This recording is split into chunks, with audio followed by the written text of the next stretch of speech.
Good morning. As we welcome those who are watching online, I want to share with you that a few weeks ago, our church had a one-night session to talk about the 2024 social principles that have been updated and distributed and available online to individuals to read. You might ask, what are the social principles? Sometimes I have to start with what they are not. They are not doctrine. They are not law.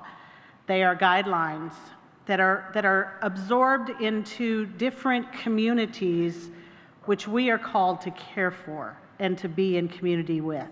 Examples would be the economic community, the community of family, the environmental community. And under each of these communities are guidelines and guidance on how we theologically should strive to understand what the challenges are and how we might incorporate into our own lives those social principles and social justice items that we strive to improve.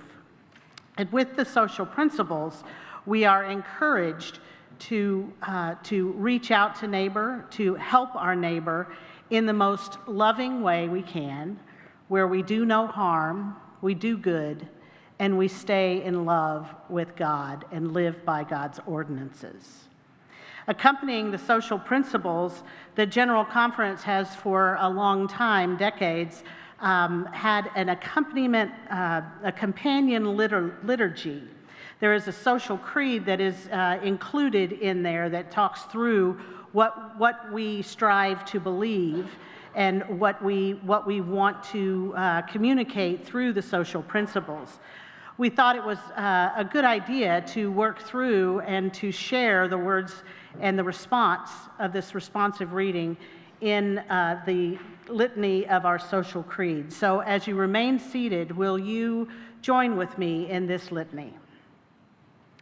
God in the Spirit, revealed in Jesus Christ, calls us by grace to be renewed in the image of our Creator, that we may be one in divine love for the world.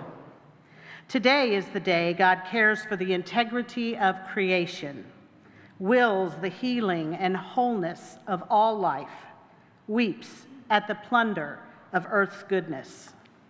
And so shall we. Today is the day God embraces all hues of humanity, delights in diversity and difference, favors solidarity, transforming strangers into friends. And so shall we. Today is the day God cries with the masses of starving people, despises growing disparity between rich and poor, demands justice for workers in the marketplace. And so shall we. Today is the day God deplores violence in our homes and streets, rebukes the world's warring madness, humbles the powerful, and lifts up the lowly. And so shall we. Today is the day God calls for nations and peoples to live in peace, celebrates where justice and mercy embrace, exalts when the wolf grazes with the lamb. And so shall we. Today is the day God brings good news to the poor, proclaims release to the captives, gives sight to the blind, and sets the oppressed free.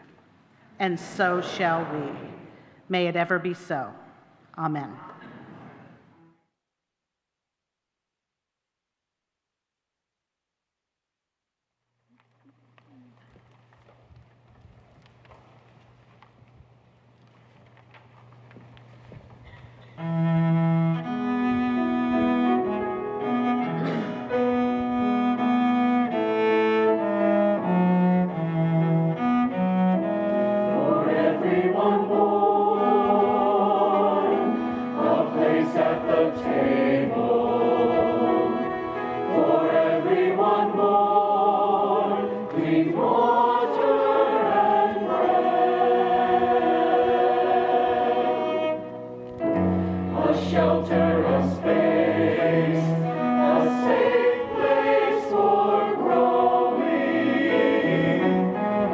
Everyone born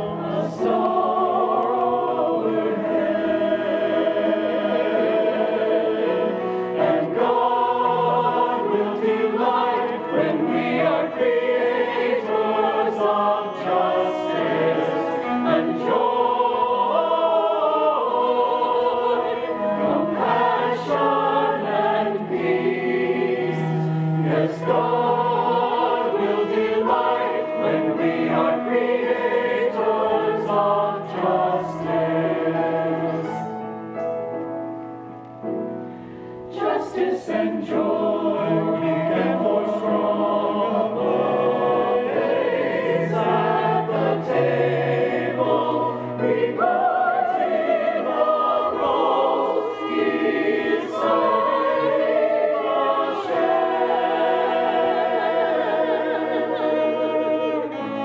With wisdom and grace, dividing the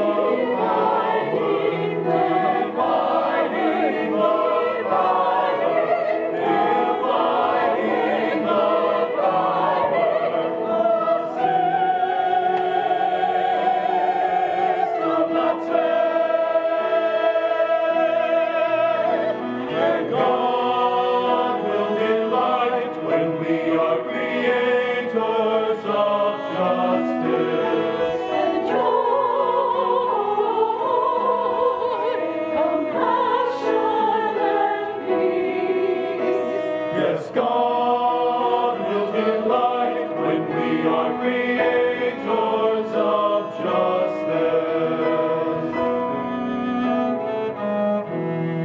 Justice and joy.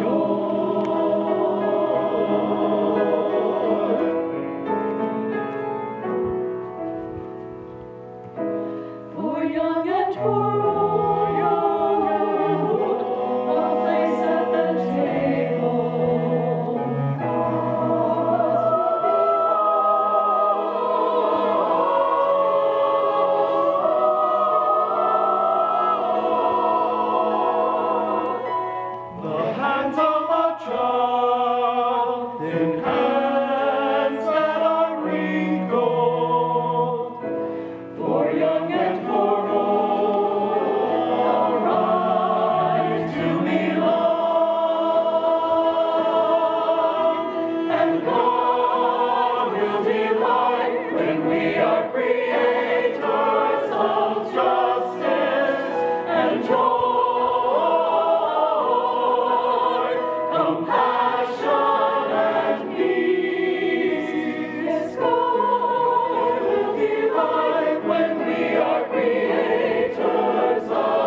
a place at the table.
Beautiful choir, thank you so much.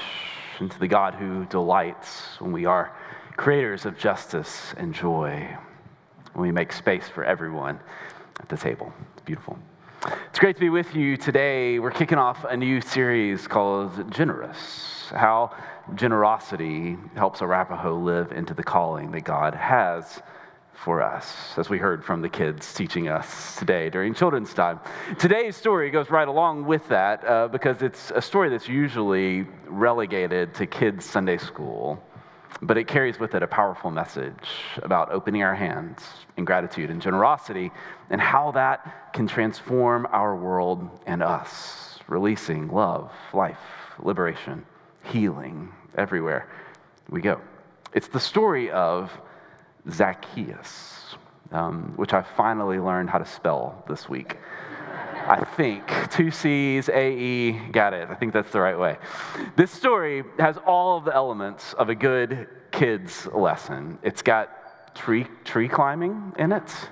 It's got being short, which is important for kids and for me as well too. And it's got a catchy song that goes along with it as well too. It's no baby shark, but it's pretty good.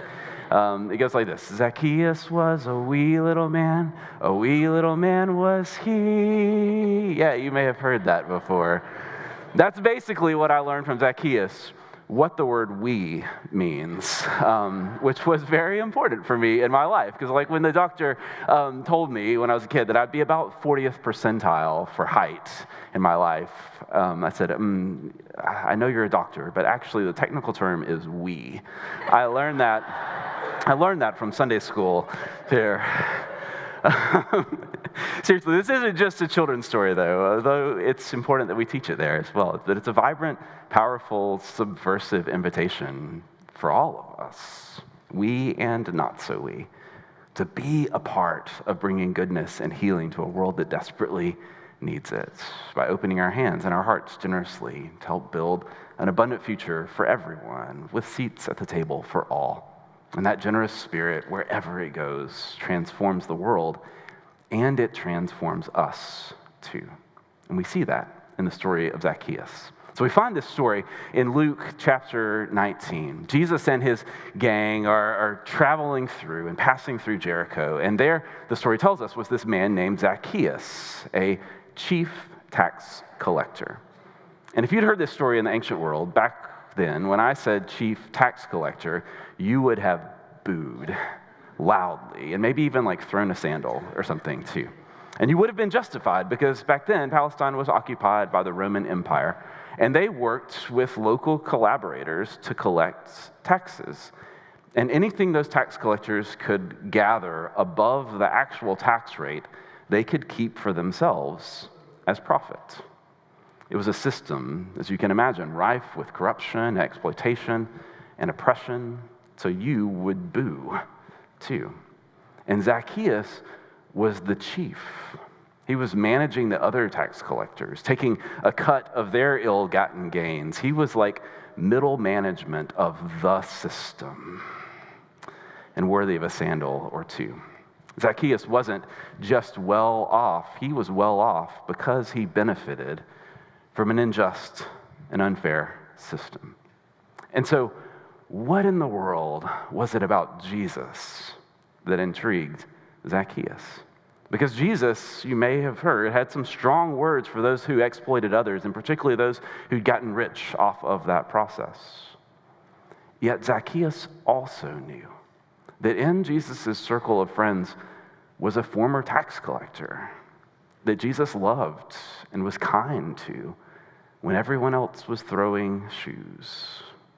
And so on this day, Zacchaeus wanted to see what this was all about. Maybe deep down he was kind of seeking a way out, or a sense of worth that his riches never provided him. Maybe he was just curious. Maybe he really liked climbing trees, because that's what happens next. Jesus is passing through, and this wealthy, high-class Zacchaeus scurries up a sycamore tree for a better view of this vagabond preacher. But Jesus spots him and calls out immediately, "Zacchaeus!" And 1,000 heads snap in that direction.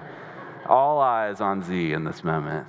And Jesus turns to him and says something stunning. "Zacchaeus, hurry and come down. I must stay at your house today." Jesus invites himself over. I teach my kids, be like Jesus, except don't invite yourself over to people's houses. That one, don't do that one. The crowd was furious in this moment, not because Jesus invited himself over, but because he was going to Zacchaeus' house. In ancient culture, dining with someone meant deep fellowship, like full embrace of this person. And you don't eat with the out crowd, especially not the chief tax collector. But Jesus wasn't condoning injustice. He was, in this moment, taking a chance on the power of generous grace to create space for transformation, even in the middle of the system. Jesus never compromised his message of justice. He saw Zacchaeus for exactly who he was, but he also saw who he truly was and the depth of his soul and the potential of who he could be if he opened up.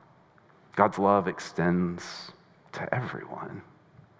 Maybe in that moment, Zacchaeus realized that for the very first time. When was the last time anyone had shared a meal with him in his home, extended a little kindness? He was so used to being hated, he forgot he was worthy of love. He forgot that the world could be different. See, when hearts open, when we choose love over fear, humanity over otherness, generosity over scarcity, and grace over all, that choice births creativity and openness, and maybe even the generous possibility of transformation.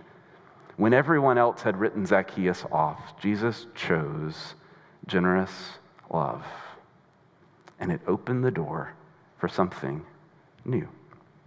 So the kids' song stops here. This is where it ends. But the real story kind of begins here. After the tree climbing, after the invitation, it begins over brunch at Zacchaeus' house. Everything good begins over brunch, doesn't it? So here they are, over avocado toast. Jesus is sitting with Zacchaeus, someone who's part of this system of oppression. And maybe, just maybe, someone opening up to something new, both and. We don't know their exact conversation, but in this conversation, something shifted. I imagine that Jesus listened first because that's always what he did. And then he starts unpacking in a gentle way the truths he shared everywhere he went. God's solidarity with the marginalized, how God defends the weak and protects the foreigner, how God invites us to pursue mercy and do justice and walk humbly with God and each other, how loving God and loving our neighbor are one and the same. And Jesus told Zacchaeus that he was loved, no doubt, generously, extravagantly, and invited him to imagine a future where he could love his neighbor in the very same way. And Zacchaeus listened. Even if he didn't grasp it all in that moment, he listened. I've always pictured this conversation as kind of a conversation of equals. But in their culture, it was not that. Zacchaeus was powerful, and Jesus was a poor vagabond teacher, a marginalized minority, a refugee son of a laborer from a backwater town, part of the very vulnerable class that was crushed by the system. Zacchaeus, though, listened to him. And when he did, when he chose to stop and listen, he heard in that the whisper of God. And here's this moment where the story stops talking about Zacchaeus and starts talking about me, about my part in the system, and about the voices who speak to me now, my vulnerable neighbors, my fellow children of God, right now in our world, educator friends, immigrant families, trans kids, they're speaking. Am I listening? Can I hear God's whisper in their voices, like Zacchaeus? Richard Rohr says this about generosity. He says, generosity is not a moral decision or a matter of willpower. It's a natural response to seeing things as they truly are. seeing that we are all connected, that our lives are a gift, and that we have more than we need. When I see things as they truly are, can I open my hands? Is that my natural response? Can I open my life? Can I share from my more with those whose lives are a gift? That's exactly what Zacchaeus did. In response to Jesus' radical vision of love in action, Zacchaeus stands up and declares this. He says, "Look, Lord, here and now I give half my possessions to the poor." That's never happened at a brunch that I've been to. Maybe it has for you, but it's incredible. But at this moment, it happened because Zacchaeus was listening and opening, and grace was at work. And he saw that the next right step for him was to use what he had for the community's good, to power down and empower others, to leverage his wealth and privilege for those who needed it the most. But amazingly enough, Zacchaeus doesn't stop there. He goes on and does something even more unbelievable. He says, "And if I have cheated anybody out of anything," and he has, "I will repay back 4 times the amount." Jewish law had the concept of reparations, making amends for wrong, and it meant paying back what was owed plus 20%.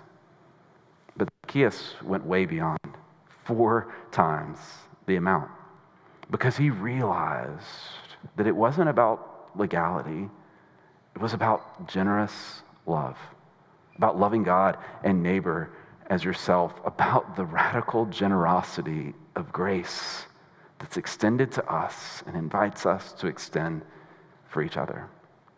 The Hebrew word for these acts like reparation is the word tikkun olam, the healing of the world.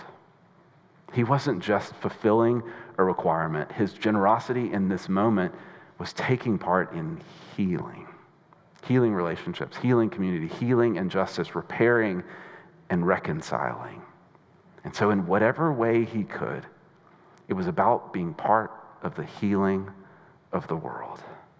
And that was worth everything. And so Jesus looks at this one who listened, who opened, and who acted for tikkun olam and said, "Today salvation has come to this house."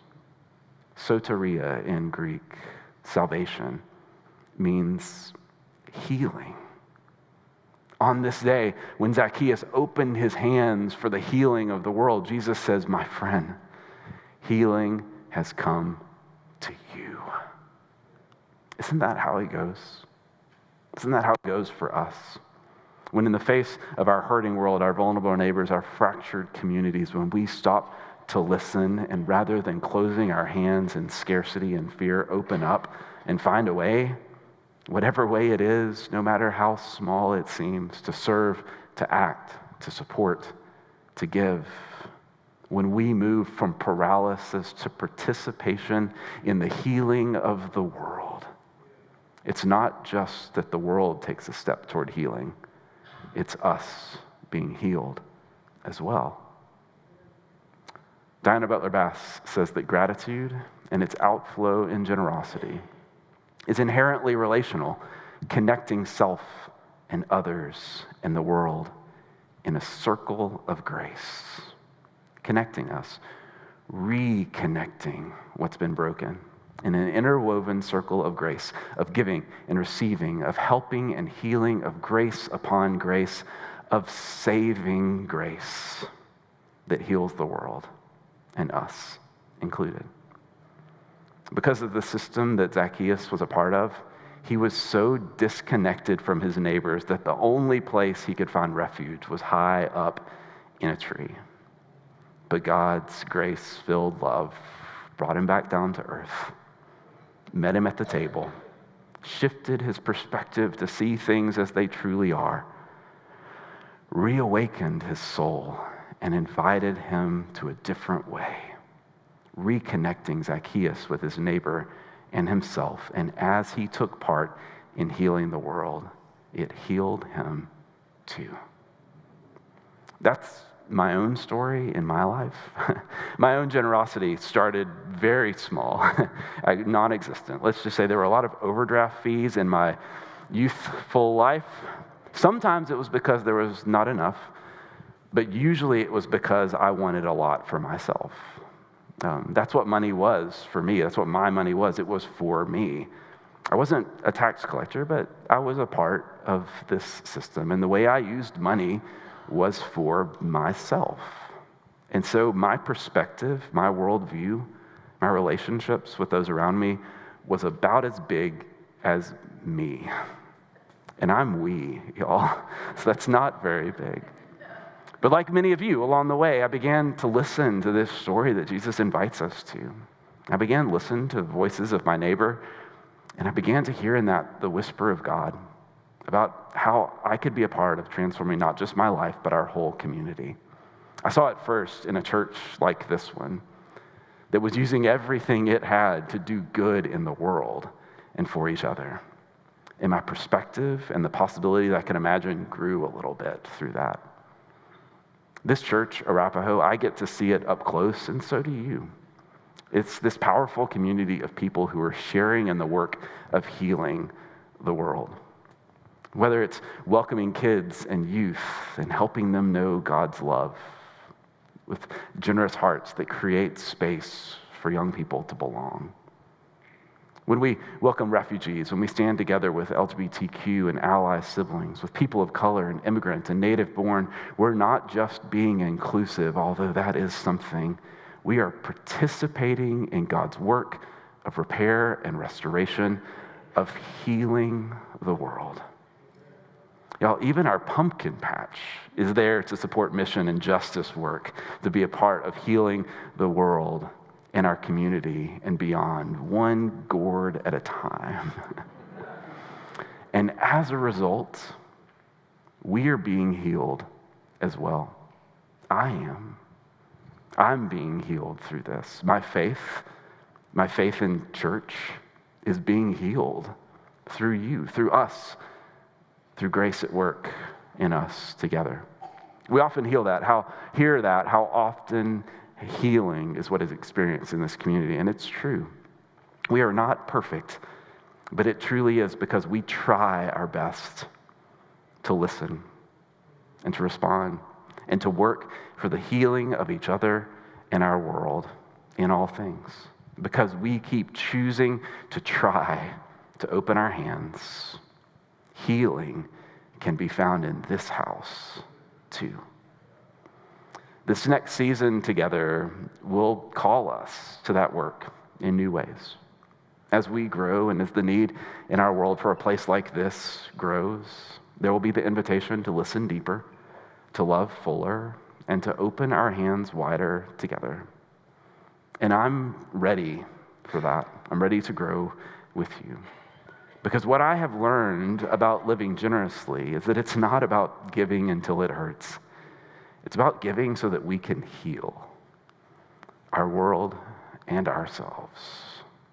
For me, when I started being a part of that, living generously and giving regularly to support justice and community work, my world grew so much bigger than just me. Which isn't saying much. It's not hard to get bigger than me. But it also says so much about how God is at work. Because as I've continued on my journey, my generosity has grown, and so has my perspective and my soul and myself and my healing as well. Generosity isn't about pressure or guilt. We don't do that here. Jesus didn't do that with Zacchaeus. It was simply an invitation in whatever way you are being called to take that next step in God's transformative work. Through this church or through the many places making a difference in this world is an invitation to open up, to climb down from the trees that keep us separated and take our part in the work of healing. It's what God has always been about, the healing of the world and us. And generosity is one of those foundational ways that we participate. We see it in Zacchaeus. When he climbed down, he wasn't just changing his allocation of charitable contributions. He was stepping into a completely new way of being in the world. His generosity transformed his relationship with his neighbors. It reconnected his community, and it gave him purpose. It healed the world, and it healed him. Friends, that's our invitation as well. To see who we are and what we have to offer, not as things to keep for ourselves, but as tools for healing. To listen to the voices of our neighbors, and to listen in those voices for the whisper of God. And to see our church together not just as a place that we attend, but as a movement of God's healing love that we fuel when we open our hands. Every time we climb down from whatever tree has kept us separated and say yes to the God whose dream is of a world where everyone belongs, where justice rolls down like water, where love leads to action. Every time we respond to our Zacchaeus moment, our invitation to be part of something bigger than ourselves, we get to take part in the transformative work for the healing of the world. So what are we being invited to? What am I being invited to? Whatever it is, just like Zacchaeus, know that God sees you, God loves you, and God invites you to a new way of life. Together, we can create spaces where lives are changed, where justice takes root, where love becomes real, and where we all can experience the justice, the joy, the freedom, and liberation that comes when we open our hands and our hearts in generous, gracious love. And together, friends, we can be part of healing the world, ourselves included. May it be so here at Arapaho and in all the world. Amen.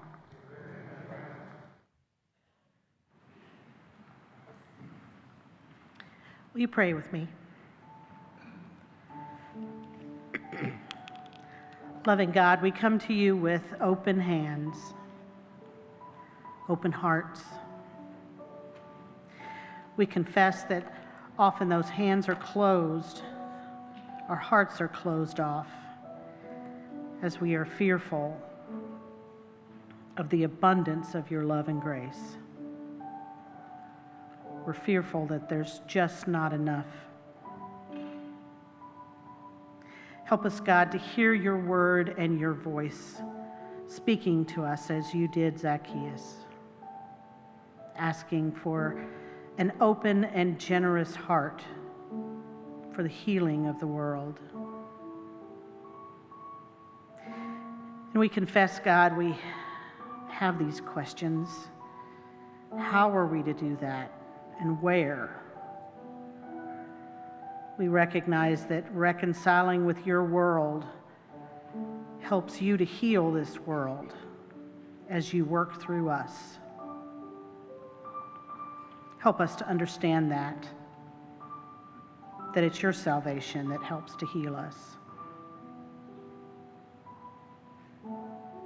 God, we seek to move from paralysis to participation. We may not want to reach out, but that doesn't change that we are connected to each other. Awaken our soul, God, to hear your commandments to love, how we might embody that here in our community, in our nation, in the world. Help us to heal, God. Heal ourselves, and through that, heal our world. Help us to be as you created us to be for the healing and transformation of all those around us in your world. We ask this, God, in the name of Christ, who taught us to pray. Our Father, who art in heaven, hallowed be thy name. Thy kingdom come, thy will be done, on earth as it is in heaven. Give us this day our daily bread, and forgive us our trespasses, as we forgive those who trespass against us. And lead us not into temptation, but deliver us from evil. For thine is the kingdom, and the power, and the glory forever. Amen. Friends, this is one of my favorite things that happens here at this church. Today is what we call Joining Sunday. We've got some friends who are taking the next step on their journey of faith and making that courageous step to join in connection with this community through membership of this church, of saying, I want to be a part of the work that God is doing here in our way as well, too. And so come on up, Ellen, as well, too. Yay.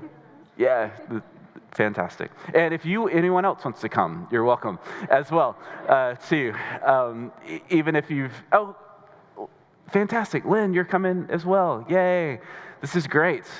Let's keep it coming. Even if you have joined, if you just want to hang out with some new people up here, you're welcome to as well. Lynn, we're so glad you're coming too. So, membership in the United Methodist Church invites us to take a couple of vows. Calling the vows kind of makes them sound serious and deep, and they are sacred spiritual vows, but they're really, truly just an invitation to be a part of community in all of the ways that means. That means supporting this community with your prayers, praying for this place, your presence, being here and showing up for each other when you can. Your prayers, your presence, your gifts, by generously offering who you are and what you have for the work of God in the world, by your service, finding a place to serve in this church and beyond, and by bearing witness to the love of God in this world. And so our friends are ready to make that vow for us today, and I'll let you meet them in just a moment. Friends, will you support this community with your prayers, your presence, your gifts, your service, and by bearing witness to the love of God in the world? I will. Awesome. They said yes, y'all. That's great.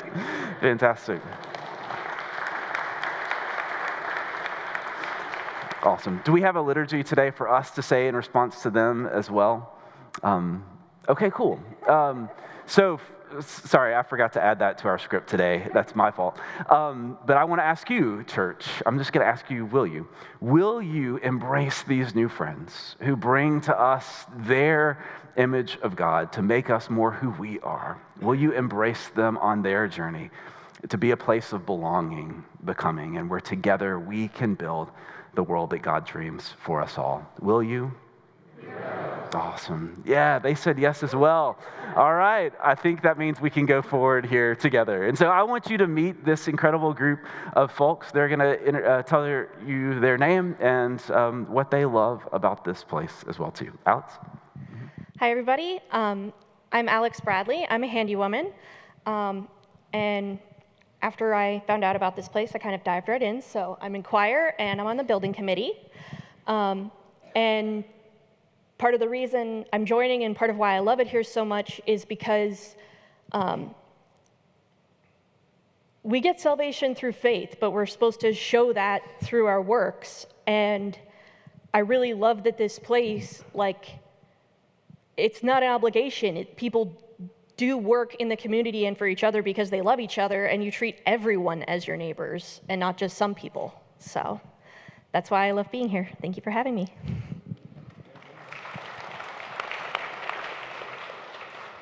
Joseph Heron. I'm an engineer. I'm not a wordsmith, so I had to write some things down. Growing up in church was a peaceful place of love and kindness where you could reflect and grow as a person. After moving away from home many years ago, I spent years trying to find a church home that made me feel this way again. Coming to Arapaho UMC a few months ago gave me a new hope. Hearing the messages of love, kindness, and acceptance made me feel the warmth of church again. I look forward to getting to know everyone and taking up my share of the yoke for all the great causes that this church is already a part.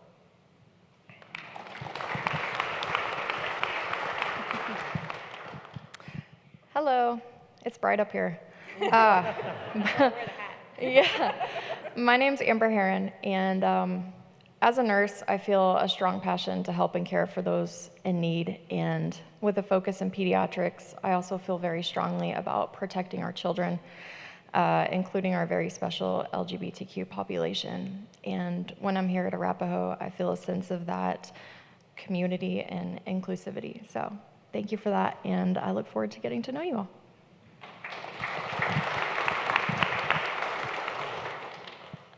Hello, I'm Paula Hall, and I heard about Arapaho, and I guess its good reputation from a friend who came down here and was participating in one of your social justice initiatives. I can't even tell you which one, but he mentioned this to me, and I thought, oh, well, that sounds interesting. So I looked you up on your website, and I saw you had all these different things going, and I thought, well, I'm going to go ahead and visit and see what this is like.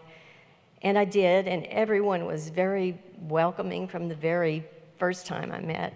And it's been that way since then. And we have started getting very active and hope to do more in different communities that you have available to us. So thank you. Hello, I'm Lindsay Hall, and I'm a very stereotypical engineer, so this will be brief. I was pulled to join Arapaho because of its high level of activism and outreach. Hi, I'm Mandy Brady. I'm a teacher at J.J. Pierce, and we've been visiting for a couple of years. I value this church because you genuinely accept all people, and you are actively looking out for marginalized people. So I'm excited to be part of that work. I'm Jason. I'm married to her, and I feel the same way. Hi, I'm Ellen Alexandrakis. This is my husband, George. I tend to be the spokeswoman for this family. So anyway, I'm coming here by transfer of membership from an area mega church that's also United Methodist. And what drew me to Arapaho is that the church where I was had all the opportunities in the world to provide justice, to love mercy, and they didn't always take it. And so a dear friend of mine brought me to Arapaho, where I got to meet Pastor Kathy, who has found lots of good things for me to do. And it has been a joy. And I think George really put it best. He said, I like Arapaho. It's like a no-kill shelter for stray Christians. Say hi, George. Hi.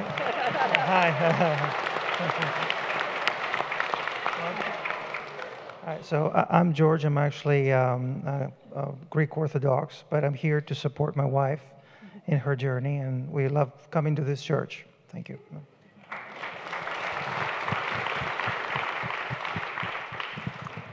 I'm Lynn Nuns. I'm a native Texan. I'm a retired lawyer, not as good as the teachers and the nurses and the engineer, but the good thing about being a lawyer, you can't do it if you don't like people. And that's really what I have loved about Arapaho. There's so much loving. A kind person at the first door, was offering to let me in, and I said, no, I'm going to sit on Widow's Row with the cool people. And so I went in the second. I think you're all terrific. I love the vibe. I love the spirit. I love the inclusion.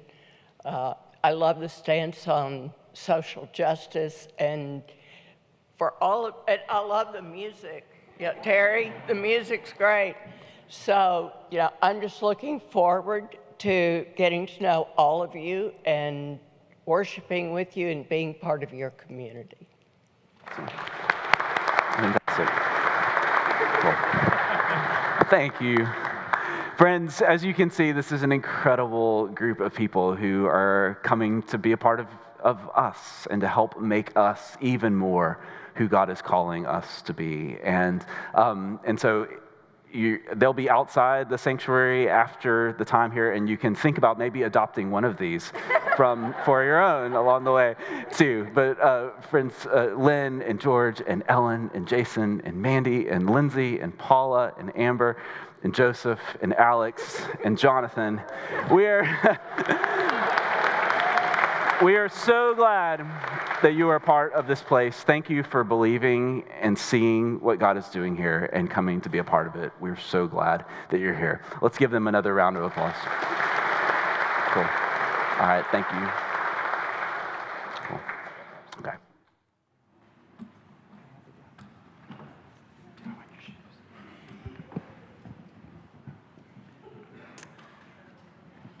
All the talk of brunch during Jonathan's sermon today reminded me that as we begin Lent, we have a pancake supper that we begin Lent with. Traditionally, you hear the word Fat Tuesday, and in the church, we celebrate what's called Shrove Tuesday. And so you are welcome to come and celebrate the beginning of Lent together as we eat pancakes, and there's a live jazz band that will play from 5:30 to 6:30. And so it's a come and go. So you just kind of come and eat pancakes and sausage that are made here. So you'll walk in, it'll smell like syrup, it'll smell delicious. And it's a fun night. There'll be kids running around. It'll be loud down in our fellowship hall. So that's Tuesday, March 4th from 5:30 to 7. And then as a part of Lent, our worship series is around spiritual practices. And so Ellen Allen and Lindsay O'Connor, who do a lot of our Enneagram work around here, are leading what's called Spiritual Practices for Growth. So that'll be a 6-week small group. That'll be on Mondays, and it starts on March 10th. And you can find all this information, obviously, at our website, which is arapahoumc.org. And as we get into generosity, we're going to watch a video today.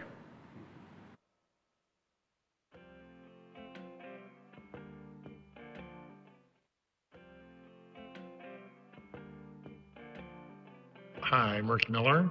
I'm Flip Miller, Lucy Johnston. And I'm Ken Johnston. We are the Good Trouble Sign Team. That's awesome. GTT. Among other things. AKA Sign Renegades.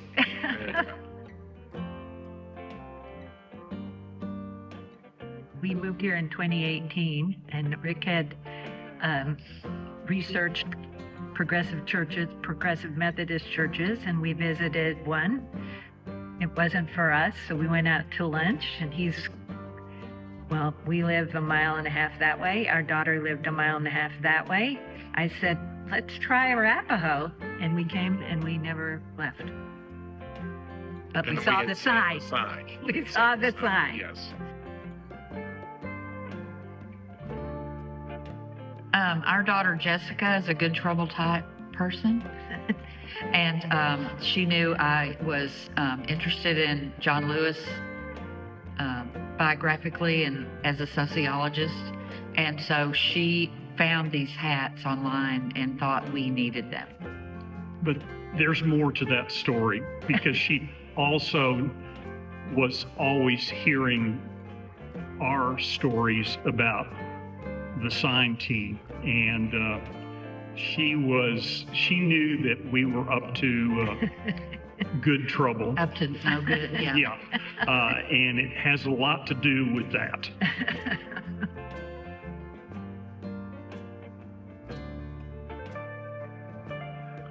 One of the best examples Lucy and I have of that is we were at a wedding in Austin. A Jewish wedding in Austin, and most of the people at our table were Jewish. And one of the couples was from this neighborhood, and totally unsolicited, they said to Lucy and I, we drive by that church all the time, and if we were not Jewish, we would want to go to that church because of that sign and those messages on that sign. And I just lost it right then. It just said, we're doing the right thing. You know, we're getting the message out into the community.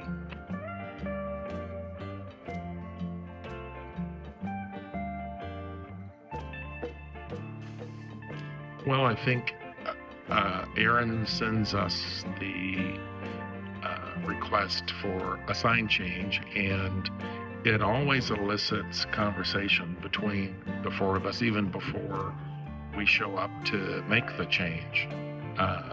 So it's always, well, I don't know if the word's provocative, it's always thought-provoking. And we get to think about it and talk about it, and it just furthers our connection together, furthers our connection to the church. It always seems to be spot on as far as what we feel is important, particularly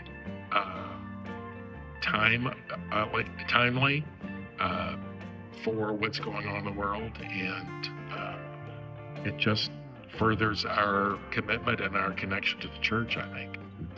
It just feels like our calling or something, maybe.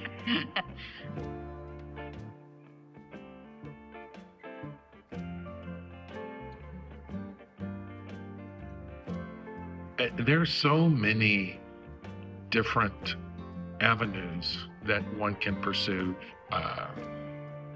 with this church, whether it's concerning school education, immigration, child care, racial justice.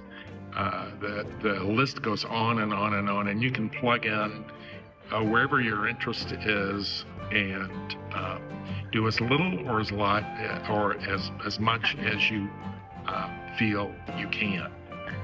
Well, I feel like we are the luckiest people that go to church here, the four of us, because we got this job, and that's the connection.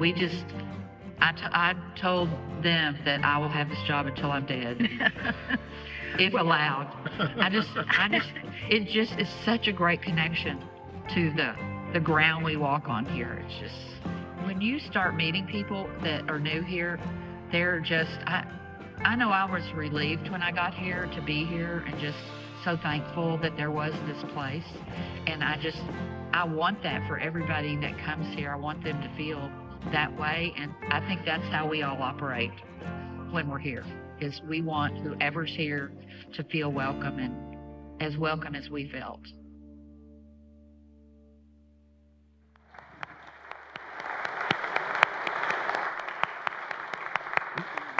There's so many ways that this church shines that love into the world, and things like just a few letters on a sign, a few lives that you live courageously in the world, and the way that you are opening your hearts generously to be a part of that work. Thank you, Arapaho. You'll hear more about this time of generosity and a time in which we're making some new commitments and thinking about our year ahead. In that, you'll hear that over the next couple of weeks. But today, just if you want to take that next step for yourself in generosity, there's some information on the screen behind me. There's a physical kiosk out in the area outside the sanctuary, as well as you can go online to arapahoumc.org/donate to give that way, as well as texting to give via that information. You'll be seeing some stuff perhaps in the mail this week, as well as we'll be talking about this in different ways throughout this next series. But thank you, Arapaho, for the many ways that you generously are shining light, bringing love, and working for the healing of the world together. Let us stand together as you are able as we sing. This is number 3149 in the green hymnal, A Place at the Table. I encourage you to look at the screens as we've made a few word changes.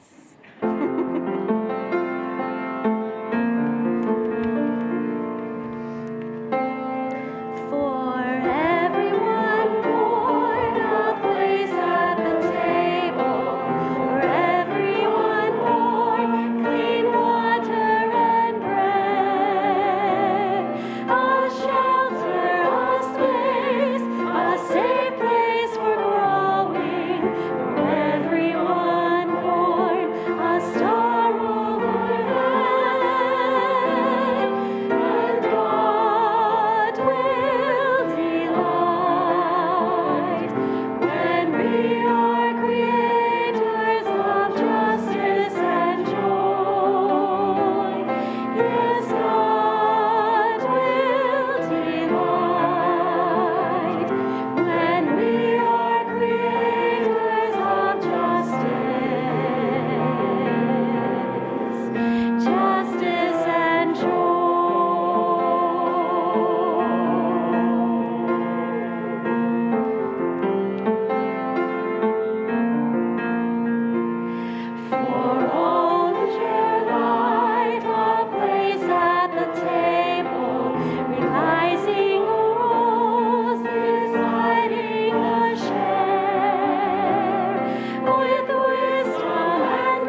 Friends, thank you for being here today. Thanks for staying a few minutes later as well today as we gather. But as you go into the world, know this, that as you go in all of the ways that you do this, in ways that are small, in ways that are big, when you go into the world to create justice and joy, God delights in that.